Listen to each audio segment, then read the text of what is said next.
Happy New Year, everybody, and welcome to 2021, where we all hope things will be different. Hopefully, all of you yell Jumanji at midnight, and we can get unstuck out of whatever horrible game we've been playing this past year. Having said that, our year hasn't really started out too fantastic. I've got good and bad news. We'll start with some good news. Being on the Camaro side, so Brad's, we got his black interior out, inventoried, so he knows what he needs to get, and he has someone coming to fix what little rust we found that I showed you guys in that last video. So that's pretty good there. There's a couple other things we can start doing while we're waiting on all that. With Albert's, he just picked up a motor. I will save the details for another video, probably when we go to put it in. It's over at Brad's. They're gonna do some cleaning and changing some stuff around before he drops it in, but that's the biggest leap as far as we're concerned, because it being just another small block that's built, it's gonna be easy to change out. If you guys don't know, haven't watched before, both of them have third gen Camaros, Brad's being a 91 and Albert's being an 84, I believe. But pretty exciting because he's been searching for a motor for quite a while now. Now the bad. Tanner's car hurt the morale a little bit, but we will press forward, and I've already pretty much have. So as you guys know, we've been doing a 3.5 swap, which the old 3.4 is out.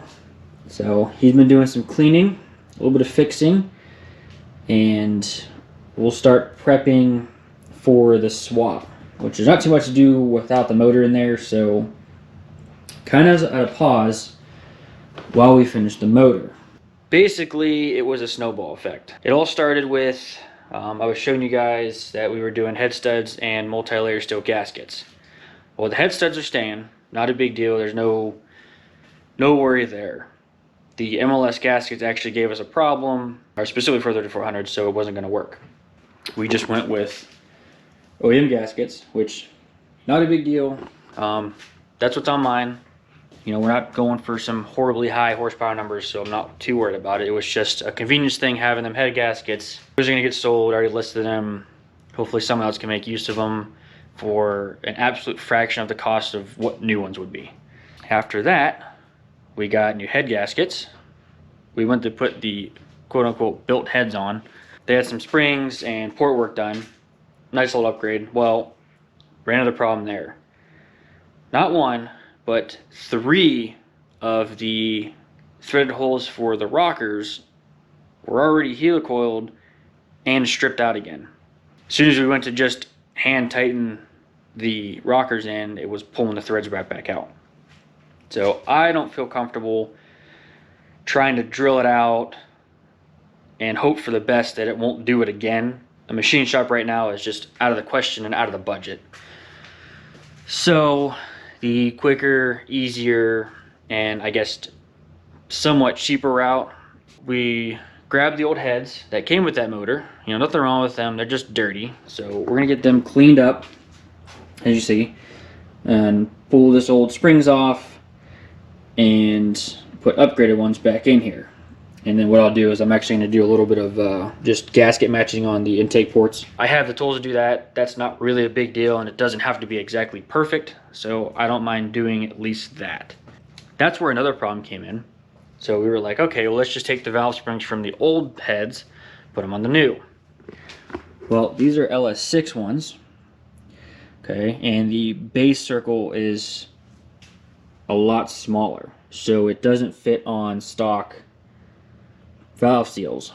We came back to what was going to have to be machine work, and something like that I feel needs to be really precise. Basically, so here's the seats and seals that are used, you know, with the springs, but what's needed is underneath these seats needs machined down to fit these, to in turn fit the LS6 springs. Something like that, again, I don't feel comfortable to have a steady enough hand to be able to grind all that down and make it work. So decided we'll just go ahead and list the springs for sale. Hopefully someone else will feel comfortable doing the work. Again, get the springs and hardware for a fraction of what new would cost. And I already ordered the same springs that I have on my motor for the turbo cam So I know it'll work. I know they fit. You know, they're made for these heads, so there's no modifying. It's just stock valve seals, throw the valve springs on, reassemble, good to go. I anticipated already having this in and at least attempting to start it, but that's going to be pushed back probably to the end of the month. So with that being said, I'm going to try to get some other stuff knocked out with his car. One being a big brake upgrade. So that'll be a video for you guys to look forward to and move on from there.